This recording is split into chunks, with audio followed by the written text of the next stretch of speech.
Hello and welcome to Original Soundchat, where video game music is a work of art. On each episode, it's our goal to teach you about 2 soundtracks from the world of games, as well as the people, stories, and critical tracks behind them. My name is Joe DeVader. And I'm Peter Spezia. We're brought to you by Anonymous Dinosaur and Rhymes with Asia. It's time to appreciate great OSTs in the games they come from without getting too bogged down in music theory. But this is a special episode this week, so Joe, what are we doing? We are doing a Q&A episode because it is the week of American Thanksgiving. Sorry, Canada, you had yours. And, that makes it easier. Holiday week, this is famously a very busy week here with a lot of travel and family things, and so we typically do this the week of Thanksgiving. We didn't last year because it fell on, episode 200. But this year, we're back, baby. All right, so we'll answer some of your questions that we've fielded from places like Twitter. We've come up with, some old questions from the past, try to repurpose them to today.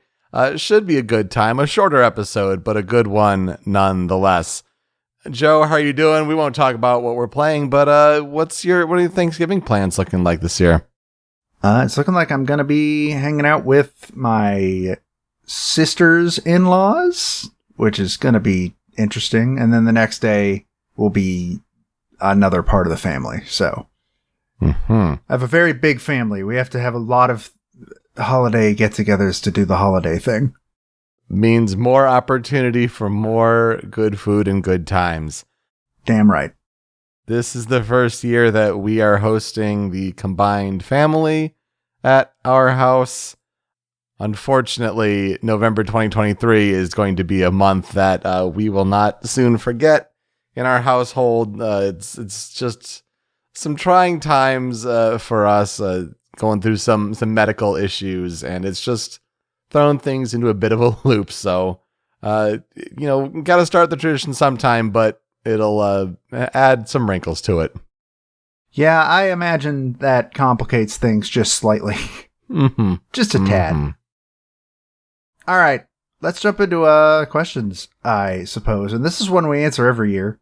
And I also added a little thing at the end for this year specifically. What has been your favorite game to talk about so far in 2023? And what's your favorite game that the other person has brought to the table? Also a retroactive answer for 2022. Yeah, it's always a fun one to do each year. You kind of look back at the list of games and it's like, some of these I don't even remember talking about. That's just... Yeah, same. I had the exact same experience. The podcaster's curse. I'm like, I talked about Wild Arms? Oh, okay. But there are certain ones that you look back like, oh, that was a lot of fun to cover for various reasons. So for me, one that stands out this year was... It was memorable to talk about the great Ace Attorney Chronicles. I think it's such an underrated soundtrack. It's much better than I think a lot of people normally get it credit for. And then I really enjoyed your presentation this year on Neo: The World Ends With You.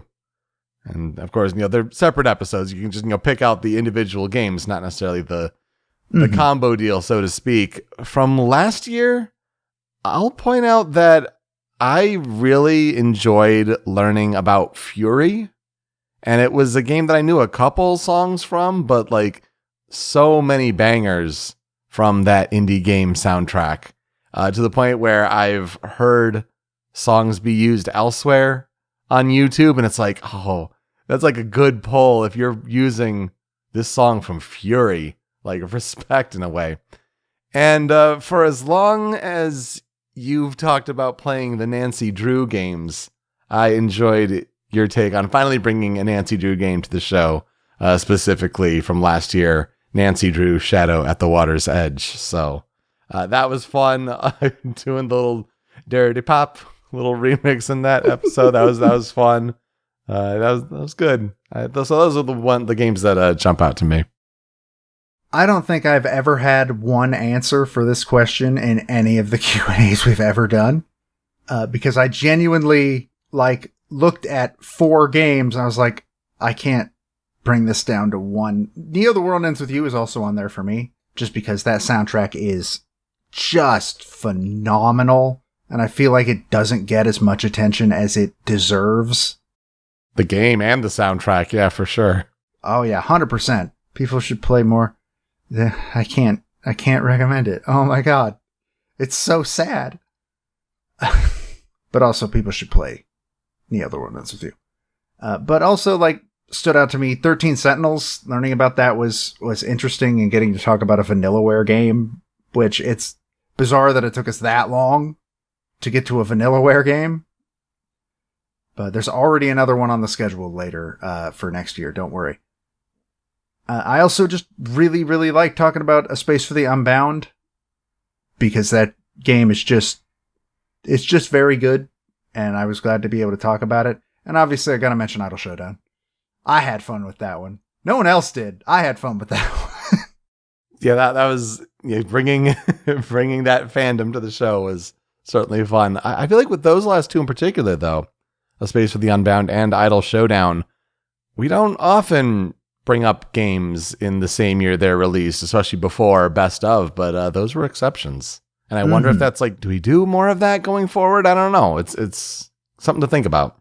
We'd done it a couple of times before, but yeah, we very rarely cover games the same year they came out. On your end, though, obviously I really liked learning about Immortality. I think that was fun, because that game is just fascinating. But also I enjoyed learning about Pokemon Pinball for much the same reason I enjoyed learning about Pokemon TCG. I did not play Pokemon Pinball as a kid, and so hearing it talked about from somebody who did was fun. And then in 2022, I also think that Nancy Drew was fun, just especially going into the history of her Interactive. A new one's coming out, like, within the next couple months, by the way. So maybe I'll bring another. I won't bring another one to the show. I have done my one, and I don't think I want to bring any more. But I also really like talking about Sumire, which I forgot was last year, because it feels like it was 30 years ago. But that soundtrack is very good, and I am the only person that's heard of that game. So it was nice to be able to talk about it on the show. On your end, Fury is the obvious answer. I agree, 100%. Learning about that game was cool, and that game's soundtrack is a, like, masterpiece. But also, funnily enough, I just think the fact that we covered Wii Sports is funny.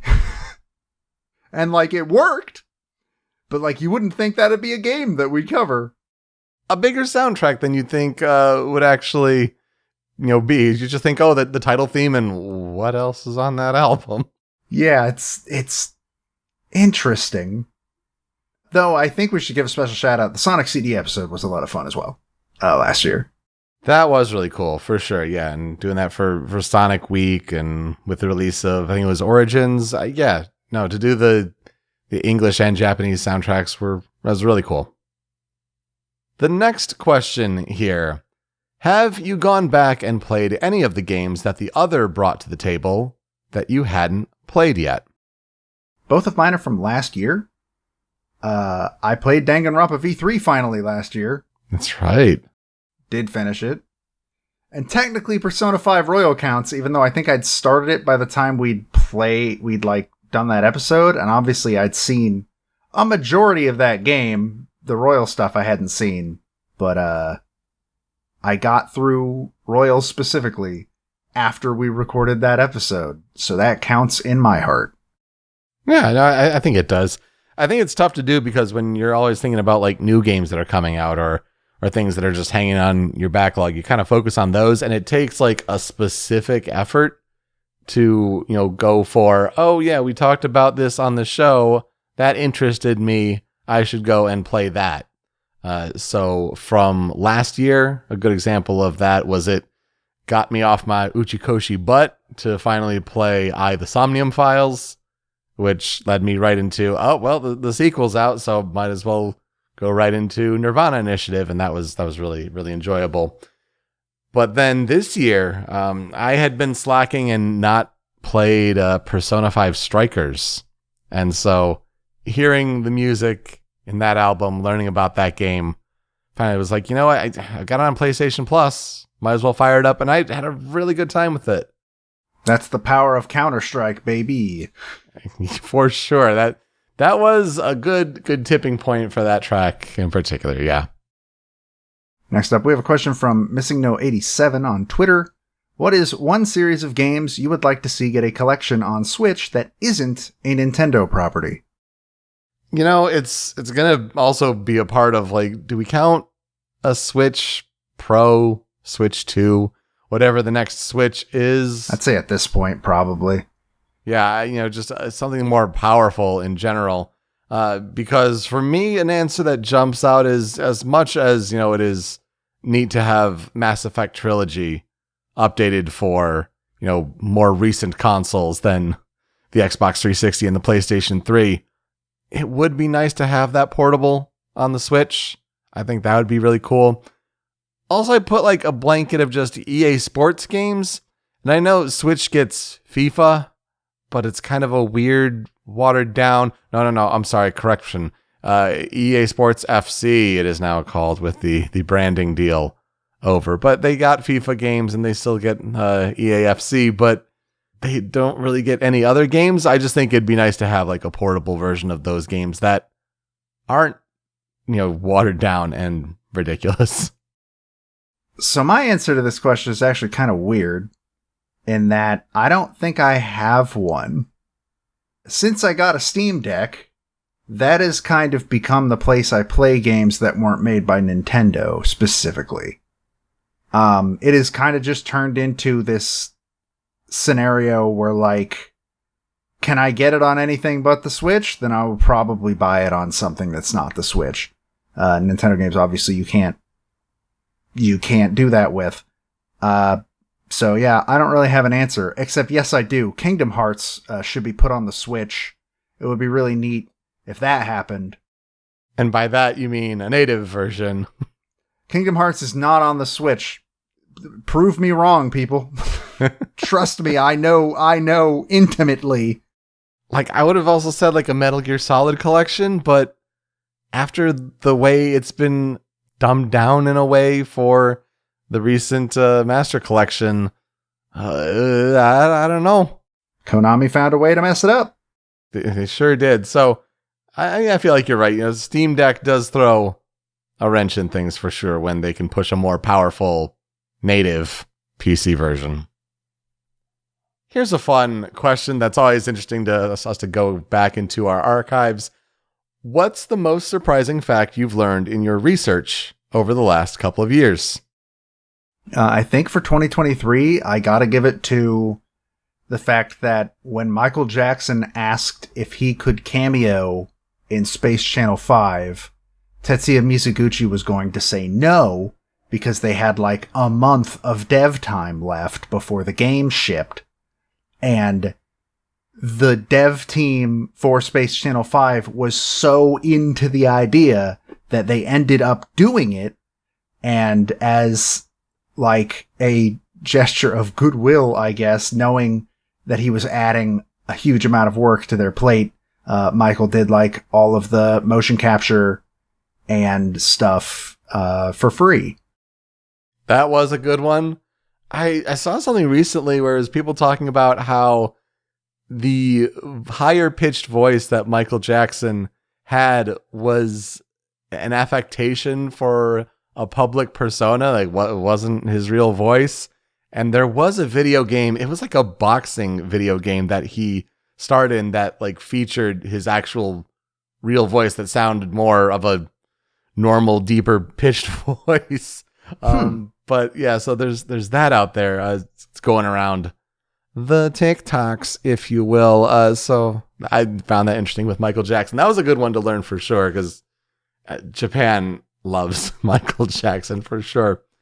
For me, recently learning about Mortal Kombat, it's always neat to learn about the names that were considered before deciding on the final name for a game. So names like Kumite, Dragon Attack, Death Blow, and Fatality, all those are on the board. But then the story of how someone wrote on a whiteboard in the Midway offices, Combat with a C. And then someone, as a joke, changed the C to a K. And then it stuck. And so like that's a weird story. Going back to 2022 though, I really it's one of my favorites, but it's still super cool and mind-blowing for Marvel's Guardians of the Galaxy, how Steve Shepkowski and Johan Boudreau wrote a whole 10-song album as this fictional in-universe 80s metal band called Star-Lord. And that was the inspiration for how Peter Quill got his hero name. Like, he's a huge fan of the band. And Shepkowski writes these songs, performs these songs, and like sings on them, expecting them to just be placeholder vocals to be, swapped out. And they're like, no, we're just going to run with that. I think that's a really cool story.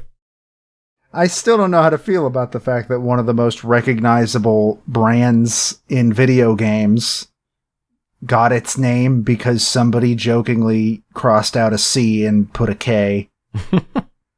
But, these things happen.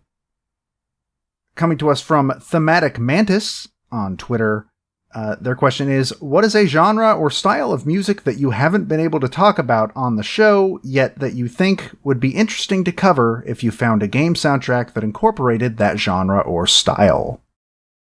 Granted, it's been a ton of episodes that we've covered so far, but I don't think too many of them have been dipping their toes into the experimental music side of things. It's just kind of where you let it fly and almost make things up as you go along. It kind of reminds me of the John Cage piece, 4 minutes, 33 seconds. And for those that are unaware, it's a piece for when it's performed live. This person walks up to a piano, sits down at the piano, and waits for 4 minutes, 33 seconds. And the music is the noise in the auditorium, the uncomfortableness, people, the confusion. Like, that's the music. It's, you're not playing the piano, but the experience is how everyone responds to the awkward silence. And so things like that, I think, would be interesting in games. We've had some games before, like, I would say Tetris Effect in a way, where the music is really punctuated and affected by the moves you make on the Tetris board. So it kind of makes it your own song in a way. I think stuff like that is really cool, but really off the wall, oddball things like that. It's just the possibilities of the experimental music genre. I think that'd be fascinating to cover, though I don't know how we'd represent it in a Critical 5 and like a soundtrack distilled version of that kind of music. Don't worry. Knowing me, I'll find an indie game with that kind of soundtrack in like 2 years. And nobody else will have heard of it but me. There you go. For me, I actually had a lot of trouble thinking of an answer to this question because, to be perfectly honest, we have covered a very wide swath of genres. There are very few genres we have not touched. I think maybe country is the only one, but that's not one I'd want to talk about. So, I mean, we did folk with Where the Water Tastes Like Wine, but does it count as country? I don't know. We didn't talk about our dogs, our trucks, and drinking beer. Sorry, I'm going into the stereotypes for sure, but we haven't done that. We haven't talked about it on the show.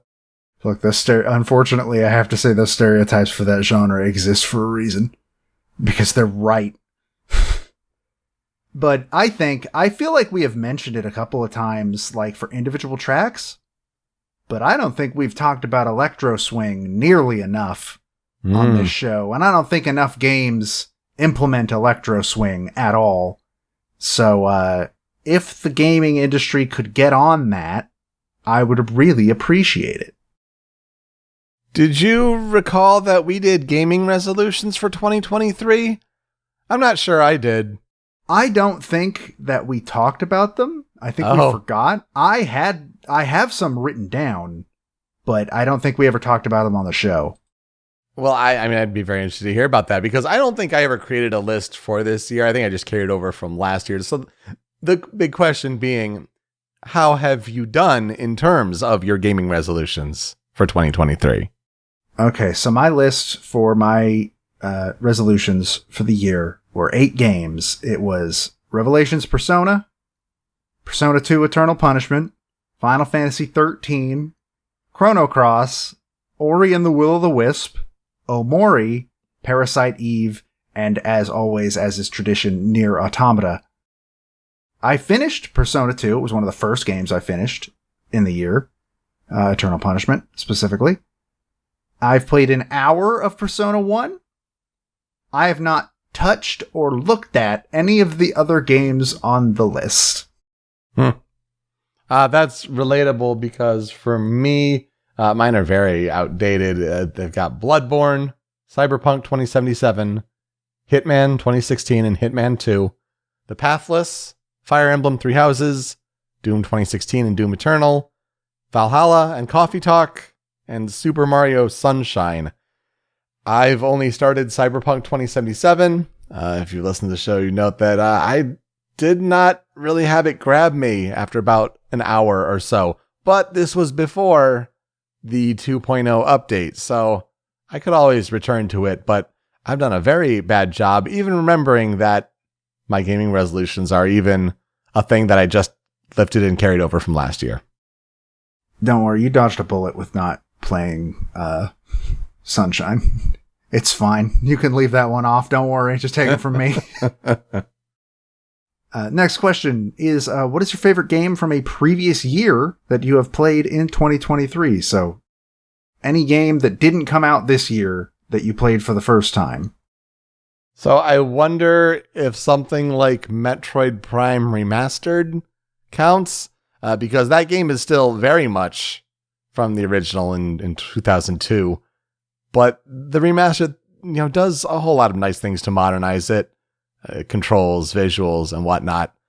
Metroid Prime, a masterpiece, of course, I'd played before, but it's so good, I just don't think I'm going to be including it in, best games of 2023 lists or anything like that. But other than that, I got around to finally playing Life is Strange True Colors, and really enjoyed that more than I thought I would. So that was a really good time. I think it still says something. Every time I think about True Colors, I think about the reveal of those games releasing on Switch, which unfortunately, based on what I've heard, those Switch ports are bad. Unfortunately.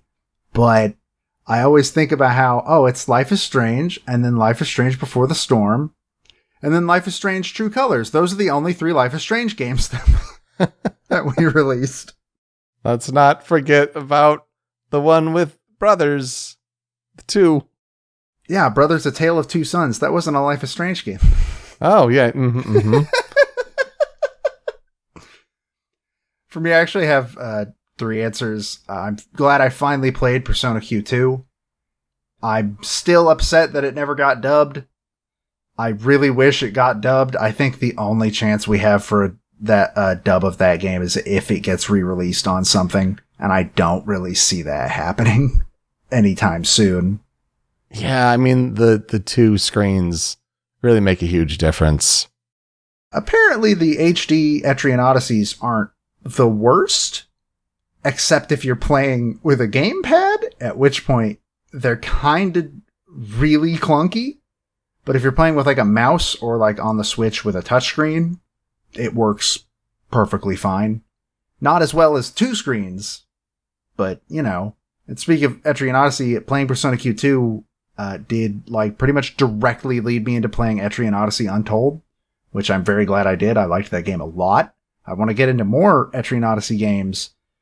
Maybe one day I will. There's Untold 2 that I can still play, and then if I want to play 3, the best way to do it is probably going to be to go buy the HD version or something. But otherwise, I'm glad I finally got around to playing Steins Gate. That's been a game that's been on my list for years because friends have talked it up a lot over the years, and I'm extremely glad that I finally gave it a shot, so I finally understand what people mean by Kurisu being the best character in the game. That's one where I could see myself going back to try that for the first time based on this show's inspiration. Well, you know what? We have just over a month until we have the dramatic and always mind-numbing and overwhelming task of pulling together a best of list for the year. Our last episode of the year is always the best game soundtracks of that year. And so just as a little teaser, we normally kind of give a little pre-insight with the question of how are your top 5 soundtracks for the year looking so far? And granted, this is, initial impressions. Still have not done a ton of research as we usually crash and do the last month of the year. But kind of a follow-up also from @WeLoveGameMusic on Twitter. Any game scores not nominated for the Grammys or the Game Awards that you think should have made the final shortlists? So for me, my top 5 soundtracks of the year are all weird picks so far because I haven't listened to a lot of the big stuff yet. Like you said, we usually start going real hard into that in December.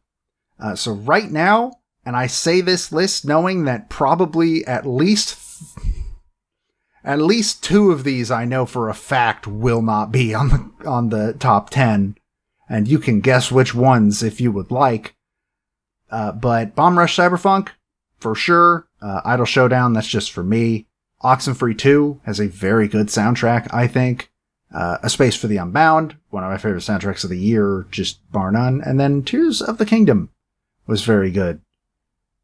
As for things that didn't make the nominees at the Game Awards, specifically, Bomb Rush Cyberfunk was robbed. 100% robbed. That game should absolutely be nominated there.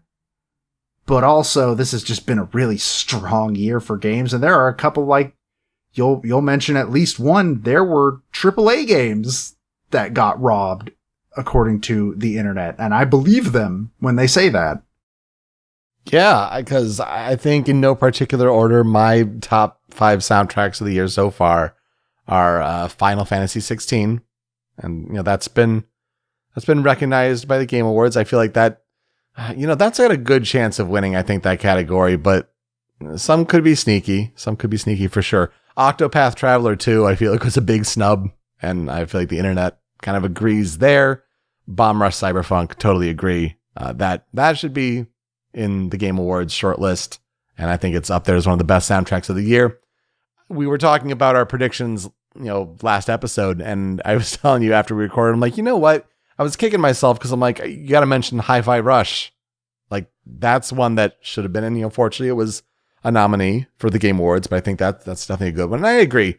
Zelda Tears of the Kingdom will probably be in our top 10, but I don't know how high necessarily. It's a good soundtrack for sure, but I don't know if it's among the best of the best. When I come to rank it, I feel like I'm going to probably put it in the back 5. I'd agree with that, yeah. But then, if we both mention it, that helps its positioning, so we'll see how that goes. For the Grammys, I think it's interesting how that's just a very different nomination process. Months ago, you saw different composers kind of levying and pushing for we're presenting our game for nomination for the Grammys, and it's just a different process of going about it as opposed to the Game Awards, which it's you have this big pool of press outlets that kind of put their lists together and it gets all distilled down. I feel like the Grammys still have a bit of, it's all about who you know and the kind of pitch that you can make, and the time gets shifted also. A soundtrack like Alan Wake 2 can totally work for being nominated for the Game Awards, but it just does not work for the nomination window for the Grammys. Could it be in the nominees next year for the Grammys? Yeah, absolutely. But I feel like it's a big shift in difference in as far as those two award shows, comparing them in particular. But would I have put a Hogwarts Legacy up there on the Grammys list? No, not necessarily. But then again, it's just a different process. I feel like that one more, and this is not to throw shade on the soundtrack. I haven't listened to it, but I've also not heard anybody talk about it at all. I feel like that one might have coasted by on the brand it's a part of. just at least a little bit. I don't know. I say that again, being entirely unknowledgeable about it, to be fair. I mean, it's all right, but I think you're absolutely right. Word of mouth definitely helps when it's talking about an industry-specific show. But yeah, like I think it goes to shows yours are like the picks that like normal people are gonna make. Because like I haven't heard FF16 yet, and I haven't heard Octopath Traveler. I have not heard Hi-Fi Rush, despite, and this is not an exaggeration, Hi-Fi Rush being installed on my PC since it came out. So basically the whole year. Got it. Yep. It's basically been on here the entire damn year. Yeah, we've got a lot of work still to do before we pull that episode together, but it'll be a lot of fun work. So the next question, hey, how are those 2023 game release backlogs looking? Well, I generally list mine out based on games that I have direct access to, not that I'd like to play, but maybe sometime I'll acquire it. No. So I'm in the process of working on Sea of Stars right now. That's what I'm currently playing. I also, in the next couple days, will be having a copy of Master Detective Archives Raincode arrive on Nintendo Switch, so get to do some research on that soundtrack with Masafumi Takada. That'll be fun. Seeing what those Danganronpa people cooked up for their next franchise. Persona 5 Tactica is installed. Got to get to that eventually. Starfield is kind of also installed there and teasing on the Xbox there. I also have Fire Emblem Engage that I bought at the same time with the that dual digital pack, the voucher system on Nintendo Switch. At the same time of Tears of the Kingdom, I also got Fire Emblem Engage, and I guess that's another tactical RPG along with P5 Tactica. Huh? That's interesting. And then at some point, maybe I should do Cyberpunk 2077 again now that they installed. The update too was just like basically downloading another game altogether. It was insane and ridiculous, but maybe it's changed things for the better. See, I mostly go by, here's the myriad of games that came out this year that I want to play, and God knows when I'll find time to play literally a single one of them. Hi-Fi Rush, like I said, been installed on my PC since the day it came out, which was literally at the beginning of the year. Pizza Tower, even though I'm not 100% certain I would like it, but I want to try it. I want to check out its soundtrack. That's sneakily good, it sounds like. Yeah, I do hear the soundtrack's good. Dead Space, I want to play the remake, but I want to play, like, original first. But I would very much like to play... But what a weird year for remakes, huh? It's been a lot of them, and it's like... It feels like it's been a year of, like, catching up from COVID to be this amazing release year, but also all the remakes to go along with it. Yeah. And like, hey, Resident Evil 4 is one of my favorite games of the year. Like, it's really, really, really good. So I'm not complaining. Vernal Edge is another one that I want to play in indie. I've had it described to me as it's Kingdom Hearts, but 2D. So that sounds neat. Tron Identity. Mike Bithell made a Tron game this year, in case anybody forgot. Like, they handed him the license to make Tron. That's right. And that's still nuts to me. I haven't had a chance to try it, but the fact that it exists. Tyrion Cuthbert, Attorney of the Arcane, I would like to play because Insane in the Rain did the soundtrack. It is unfortunate. It seems like his full move into writing music for games did not quite work out because he recently announced he was going back to also doing arrangements. That's which, I mean, right. Yeah. More arrangements, that's pretty good still, but unfortunate. Other indie games that I want to play that came out this year, Dredge, I hear is extremely good. Cassette Beasts, The Tartarus Key, Killer Frequency, The Cosmic Wheel, Sisterhood, Homebody, which some people might have heard of because it was published by the Game Grumps. And I hear it is a very, very good horror game. Yeah, I've seen bits of things and it's like, oh, that sounds up Joe's alley. Yeah. Yeah. Sea of Stars, much like Hi-Fi Rush, has been installed on my computer since it came out. It's not the entire year in that case, but still. Jokingly, I would say Eternites, which is... It is a game that was heavily inspired by Persona 5, and it is apparently very bad. I mean, I don't know if I've heard very bad, but it's like... Oh, I've heard some of the story stuff is real bad. It's really funny. Like, my fiance is, finishing up another run of Persona 5 Royal. She's in the Arc. And so she's like, are there other games like this? And I'm like, well, I'll have to do some research and get back to you. And meanwhile, in the back of my mind, like, well, there's that Eternites game. Like, oh, you mean that male-coded version of what relationships are like with anime waifus? Oh, I have heard some things just based on the demo. I never played the demo, but I've heard some things. Lies of P is apparently incredibly good. Cocoon is, from what I hear, on the short list for a lot of people in terms of maybe Game of the Year. Yeah, put that also on my list. I've got that installed as well. Spider-Man 2 I would like to get to one day. Maybe. Thirsty Suitors, which just came out recently and looks really weird. I don't know what that game is, and I've seen gameplay and I still could not tell you. WarioWare Move It, they finally made a WarioWare game for the Switch. Persona 5 Tactica, which I also have installed right now. Mario RPG, which my copy is sitting right next to me, still in the shrink wrap, having been bought 2 days ago. And Spirity, which actually sneakily came out like earlier this week, out of nowhere. That's another indie game that I would very much like to get into.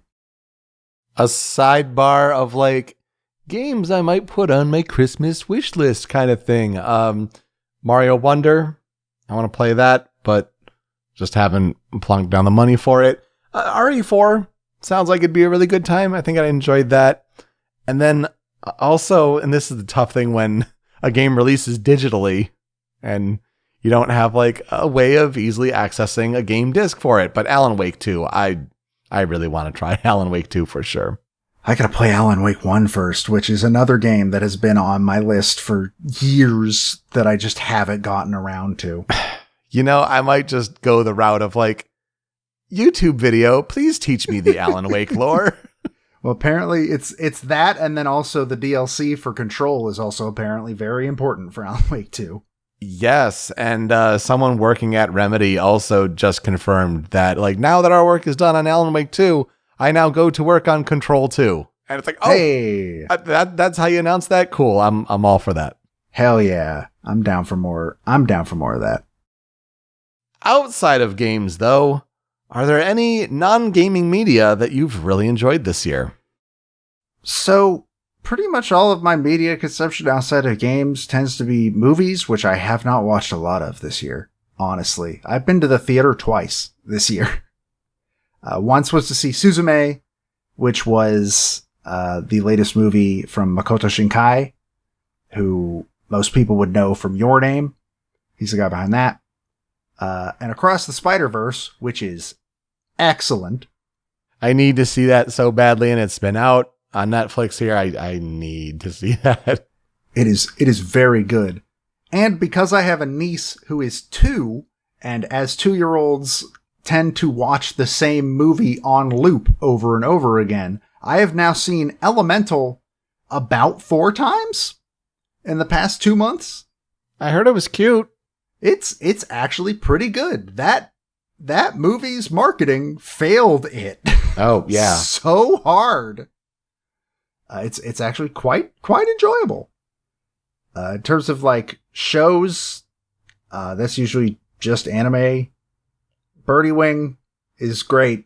People should watch Birdie Wing. It's an anime about golf, but it's like the goofiest, stupidest golf you've ever seen, where like people are shouting. They're the anime thing. They're shouting like special moves and stuff. One of them has an ability where she can concentrate so hard that she perceives time as having been stopped, and if she does it too much, she faints. Birdie Wing is so good. It's so stupid. But also Oshinoko. I watched the whole first season of Oshinoko, which is a manga and an anime, which I caught up with the manga right afterwards, with a really big focus on the shadier bits of the Japanese entertainment industry and like really pointing to them. The one thing it does not touch on, and to be perfectly honest, I understand, is the Yakuza connection to the idol industry. I mean, they have a connection to like all of the entertainment industries over there, but the idol industry is the one I hear pointed out the most. And I assume because, as I learned, I think when researching Sweet Home for a video, making a movie or something that doesn't paint the Yakuza in a good light is a good way to experience an accident. In the case of the one I learned about, off the top of a building. So, yeah, I'm not going to blame Akasaka, the writer, for not doing that. They're the writer famous for one of my favorite mangas being Kaguya-sama Love is War, which is one of the best romantic comedies I've ever read in my life. It's so, so good. Otherwise, I mean, manga, I found my new current favorite manga this year being Kimi ni Torike, which is another romance manga. I read a lot of romance manga. I don't know why, but it's cute. I find it cute. I really like it. Call of the Night, which is kind of a romance manga, but it does like action stuff too about vampires. The most interesting one that I discovered this year is called Alia Sometimes Hides Her Feelings in Russian, which, yeah, manga and light novel titles are out of control. But it's another romance manga about a guy who's a slacker and the girl that sits next to him who's like a member of the student council, and she's extremely like determined to be self-sufficient and all that. And she's very, very like proper and stuff. And she's only half Japanese. She is half Russian and she can speak Russian. And sometimes she obviously has a thing for the guy, but she only acknowledges it by speaking Russian because she assumes nobody around her can understand Russian except for the guy knows Russian because his grandpa like watched Russian movies with him as a kid or something. It's weird, but it's a very, very, very cute manga, and it's getting an anime next year, so I'm really looking forward to that. But that's, to be perfectly honest, I have not done a huge amount of non-gaming media this year. Oh, don't worry. I've done even less than you. So, granted, though, you know, my fiance and I are about to spend a lot of time at home, so we've been talking about doing an MCU catch-up, and the last movie we saw was Thor Love and Thunder, so we didn't get to see Black Panther 2, and on the last show we saw from Marvel was Hawkeye, and so we didn't see Moon Knight on, so we got a lot of catching up to do, though I think we may jump on. We really liked Loki a lot, so I think we're going to get on watching season 2 very shortly now that it's all out. Though our big thing this year has been really digging into Great British Bake Off, or as it's known in the States, the Great British Baking Show. Why do you have to name it that? You can, Bake Off's fine. Bake Off is fine. But, you know, it's a really good, cozy watch and really enjoying it. Also weird to go back and see the first season of Bake Off. It on here in the States, it's on the Roku channel streaming, but I don't know where it is in other points around the world. Let's just say it's really interesting to go back and see one, the text that the font, they hadn't figured out their style yet. So it looks like they haven't figured out their graphics packages yet at the time. So that was one thing. Also, they did a lot of historical segments. Like they moved, instead of like the one tent that they're in, they go to different towns and cities around England and learn about the more cultural aspects about the food that is, you know, popular there, and fascinating to watch.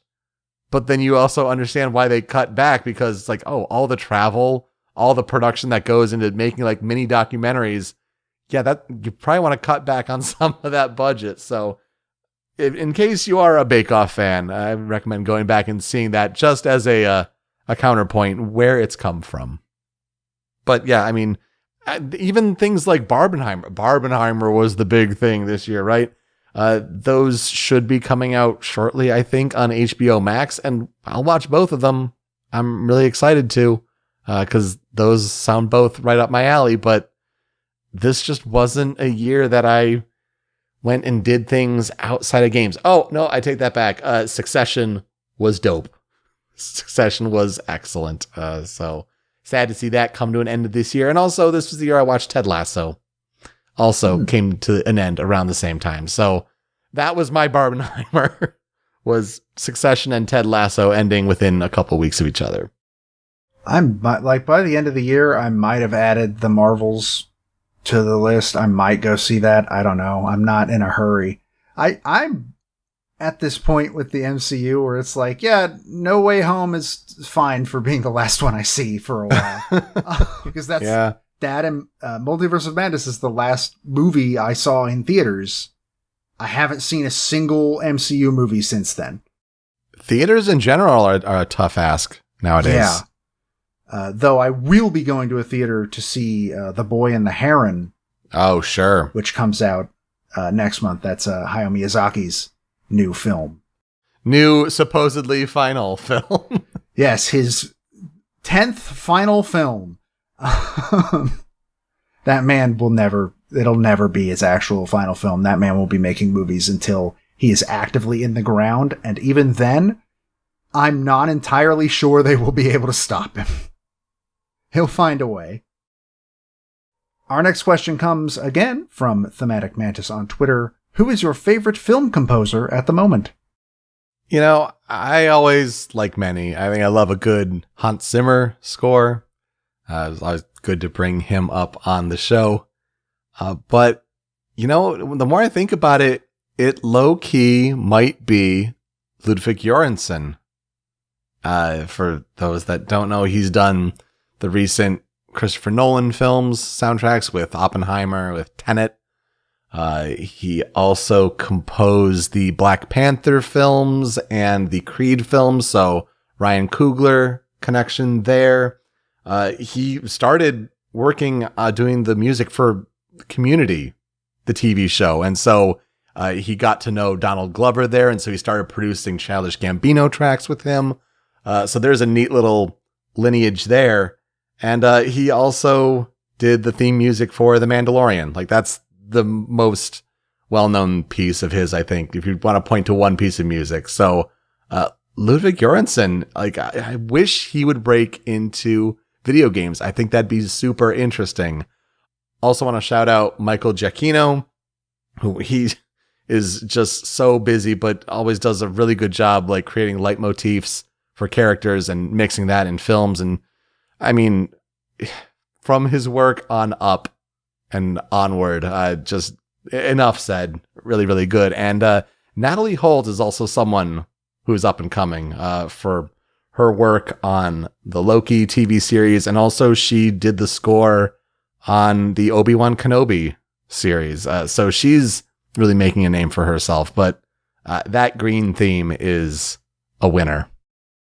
Mine actually ties back into The Boy and the Heron, which we just finished talking about briefly. It's Joe Hisaishi. I don't think there's any contest for me. He is the person that has done all of Hayao Miyazaki's films. We've talked about him on this show for his work on Ni no Kuni. And I don't know, Joe Hisaishi is just unbeatable for me. The score of Spirited Away is, I think, one of the best film scores ever written. And I genuinely don't think I could answer anybody else. That's a good answer. I like that answer for sure. All right, we like this question as well. It's always a good one to revisit as we do more and more episodes. But say that a friend wanted to listen to original Soundchat and they didn't have much experience with games or the medium's music. Which episode would be a good one to first listen to?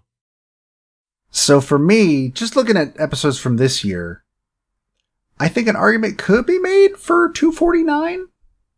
It really kind of depends on what sort of medium fandom they're coming from. So 249, for those that don't have that on dial, is a very recent one, but it was Dead by Daylight and Pokemon Scarlet and Violet. Yeah, and my reasoning behind that is Dead by Daylight has a lot of connections to some pretty mainstream horror icons. Like, everybody knows Ghostface. Everybody knows Ghostface. For better or for worse with recent trends. Kinda, yeah.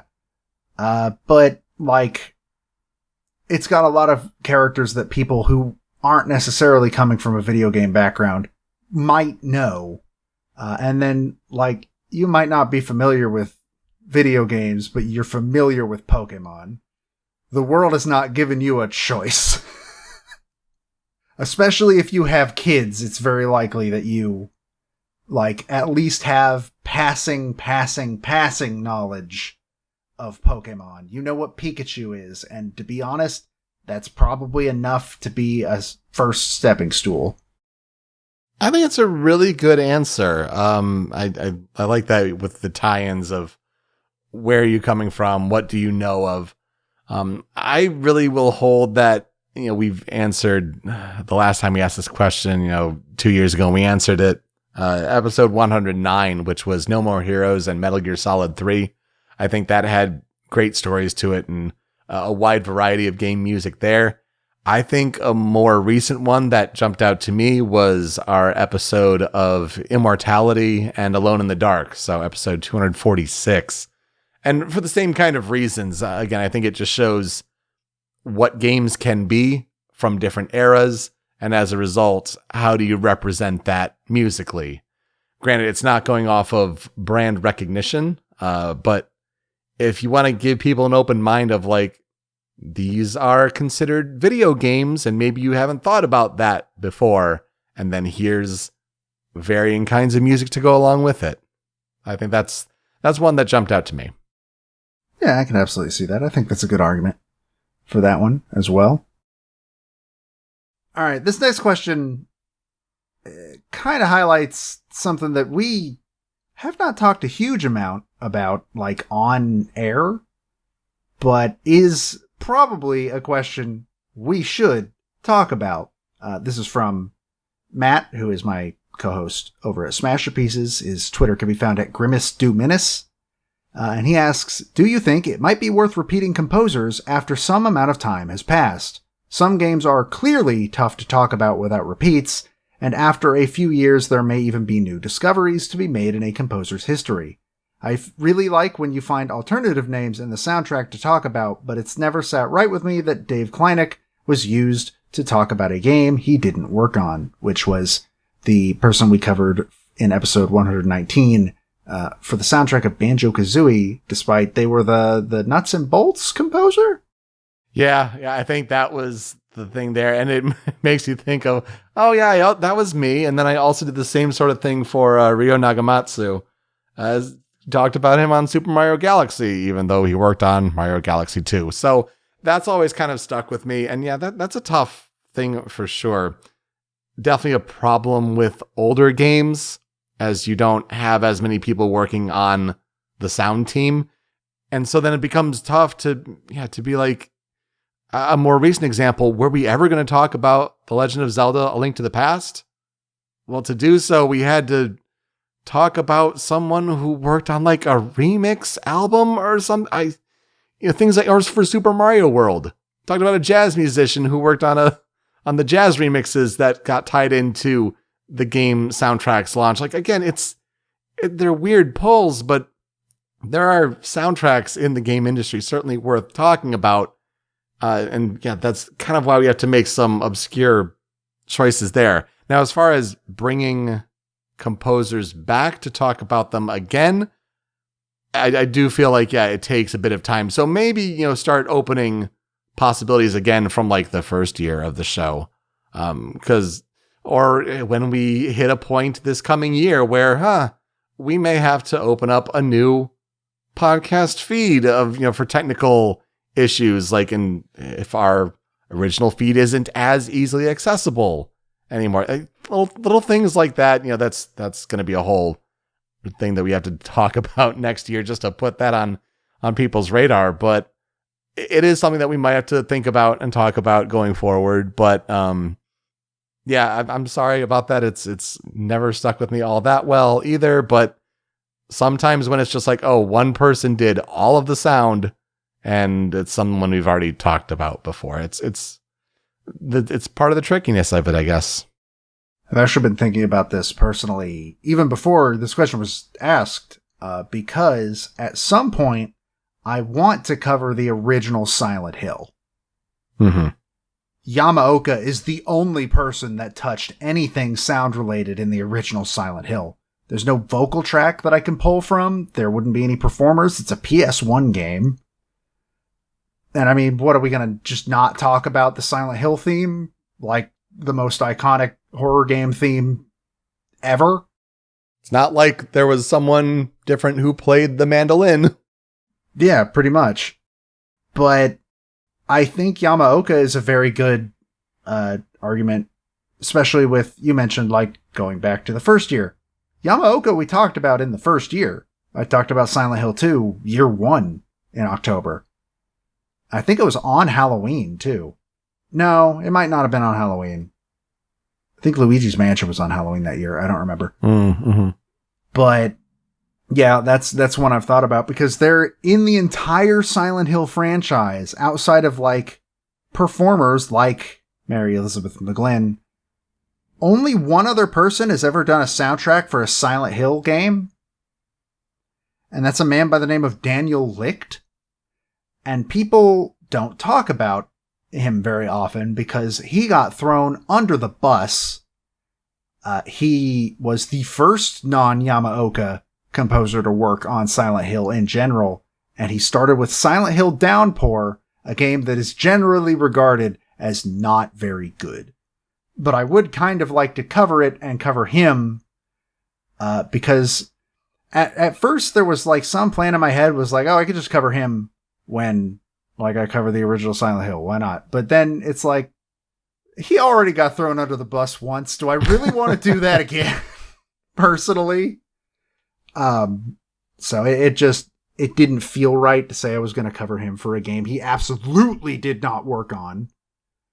But yeah, it's that kind of thing I think that's going to just come up to, is this a soundtrack we want to do? And is there any other option that is actually like part of either, I think the Mario World thing that you mentioned, because it was part of like a thing released for the launch of the game, I think that works. I mean, we talked about the bonus track people for Finding Paradise, to be fair. Yeah, I think it's just going to come down to, is this a game I want to talk about? Is there literally any other option? No? Okay, how feasible is it? How worthwhile would it be to repeat them?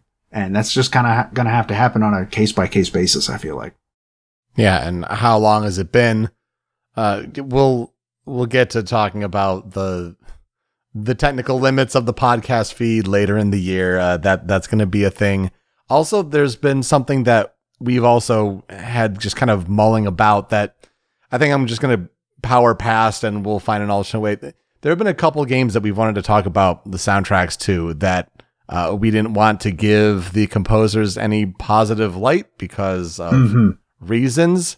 And I think we're just going to power past that and talk about these alternative people on the soundtrack for, give them the positive press, if you will. But there's so much good game music to still cover, and we're going to find ways to make sure that the music can be highlighted, but maybe we go about talking about composers in a different way. Yeah, possibly. So similarly, when it comes to this whole question from a different angle, is there any game that you have covered in the past that you'd give another go for whatever reason? Whether it's, have you played it since covering it, or have you replayed it since covering it? Having replayed it this year, I think I have a way deeper appreciation for Finding Paradise. Like, way, way deeper. And I feel like I could cover it a lot better. I don't think I did a bad job when I did Finding Paradise. But I feel like when I covered that game, I'm pretty sure Finding Paradise was like 4 years old, 5 years old, and I hadn't played it since launch. And so with it being more fresh in my mind now and just, again, having a deeper appreciation for a lot of the stuff that happens in that game, I think I'd be able to cover it a lot better nowadays. For me, the one that jumps out is Mario Kart 8. I was looking through all of our episodes and it's like, I don't think this necessarily applies to me for a lot of it, but looking at Mario Kart 8 and all of the downloadable content that we've gotten, that opens up a whole new bunch of music options. It might be worth revisiting for that to see if a couple slip into Cutting Room Full or even a Critical 5. I think that'd be interesting. Or even to rephrase it as a Mario Kart 8 Deluxe, necessarily. Yeah, that game I think is very good reasoning because it's just they've added so much stuff to that game and managed to like get so many new songs in that game. Waluigi Pinball's in that game now. Yeah, right, exactly. So like now the perfect Mario Kart game exists. I could see that being worth a redo if we ever ended up doing that. I don't know if we ever will, but yeah. All right, let's get into the important questions, which is this one's from Missing No 87. What's the best dish to have at Thanksgiving? A good question to talk about the food here for American Thanksgiving. For me, I'm always down for pies. I think that's always like the highlight after all the food is there. Like, bring it on. Give me the different pies. My family makes a wicked good apple pie. Gotta love pumpkin. Something about the big box store, like a Costco pumpkin pie. There's something about it. It's so good. So I'm really all about the pies. But I think the best dish to have at Thanksgiving is the one that your family does that you never have at any other time of the year.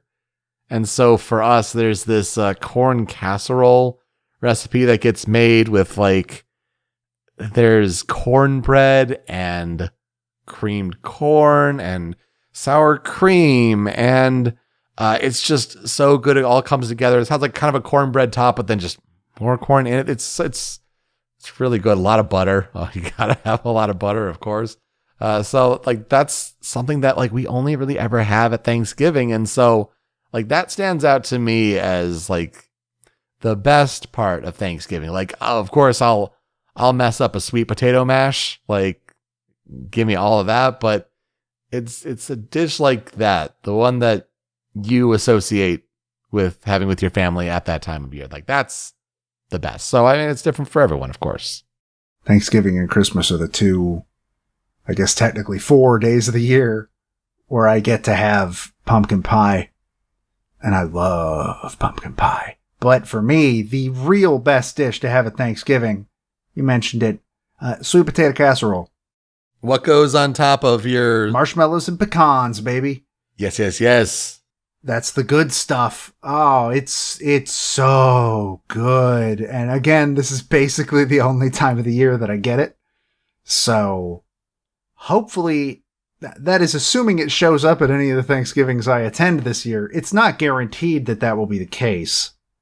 But, Also, shout out to sometimes on our sweet potato, we put a brown sugar glazed cornflakes on top for that bit of crunch. Oh, yes. That's so good. My family has a potato, a hash brown casserole. Oh, man. That they make awesome. That they put the cornflakes on top of. It's excellent. Absolutely excellent. Love that. I'm already getting so hungry. Next year, it will be here before we know it. So let's ask, are there any 2024 games that you already have your eye on? A lot of them. Another Code Recollection, even though I'm not super familiar with what that game is. I have again been told it is gonna be my thing. And then obviously you have the obvious ones. Persona 3 Reload is going to be a day one play. FF7 Rebirth is hopefully going to be a day one play. I have already told my roommate that I will tie him up in his closet and take his PS5 just for that. I don't want to get spoiled, damn it. Unicorn Overlord, that's the Vanillaware game. I don't know if it's one I'm going to like as much as I like 13 Sentinels, but after 13 Sentinels, you know, I'm willing to give them a shot.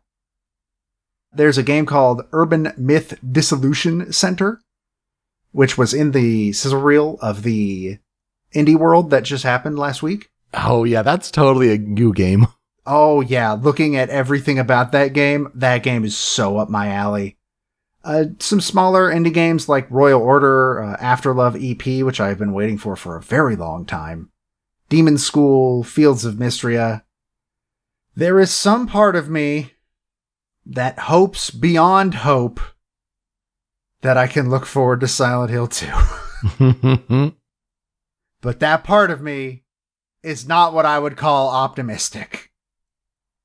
And then, To the Moon Beach episode. This year, for sure. Definitely. We've been being told it would come out in different quarters, like 2 years in a row now.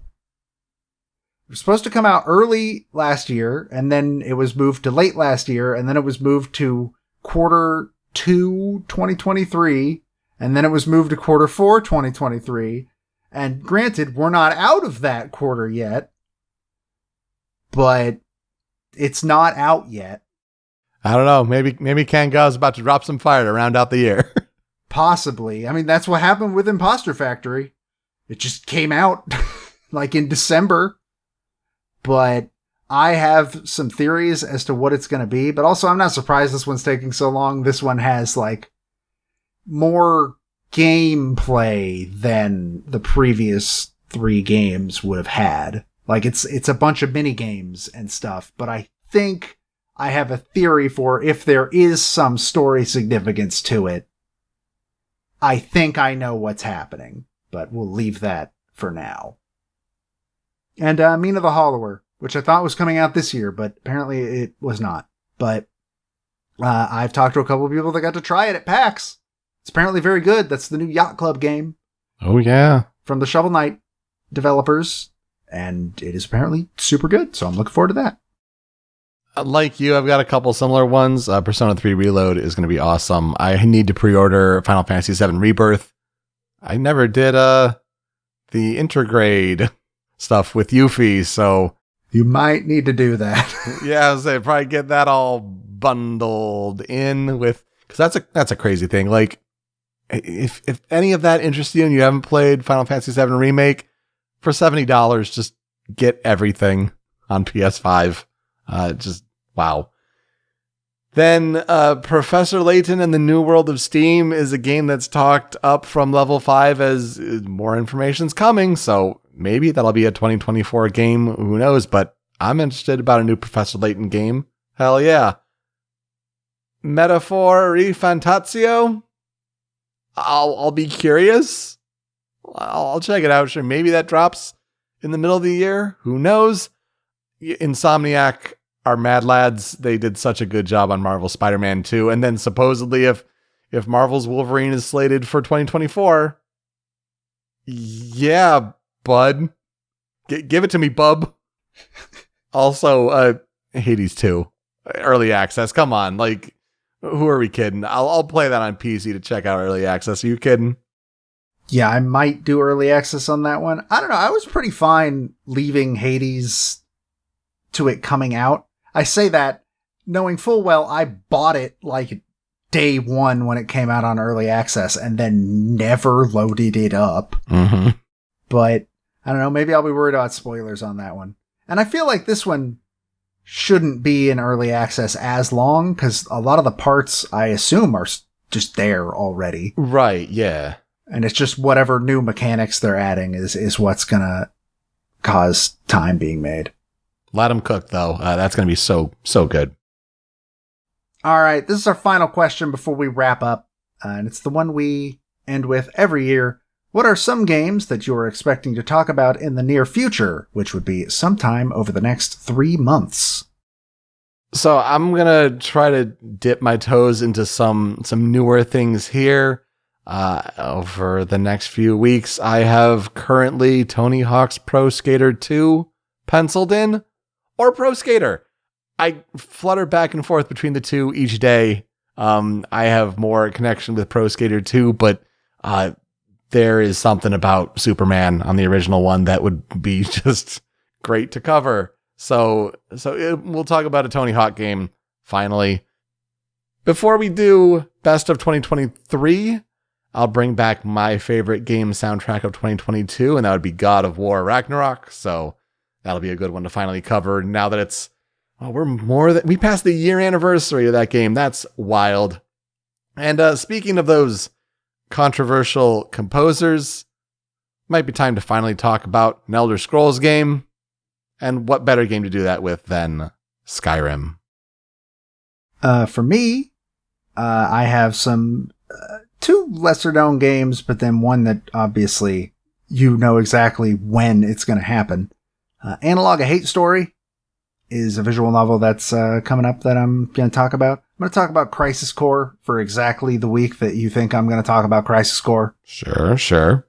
And then I recently got into a mobile game called Blue Archive, and that game has a banger soundtrack.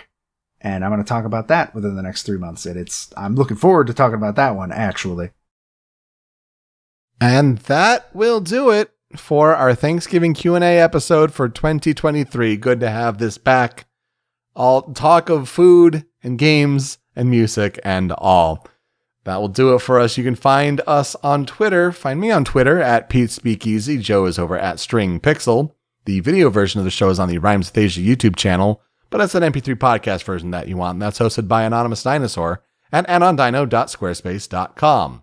That's where Joe's other podcast, Smash Your Pieces, is hosted, and you can find Smash Your Pieces and original Soundchat wherever you get your podcasts on catchers all around the globe, including Spotify, where we not only have a feed of podcast episodes, but also a video game music playlist. When we get to our anniversary near the start of next year, we'll talk about how big the playlist is, but basically when we never talk about a video game music track on the show, and it's on Spotify, it gets added to this huge video game music playlist. When you're done listening, you can find the show on social media at Soundchat OST.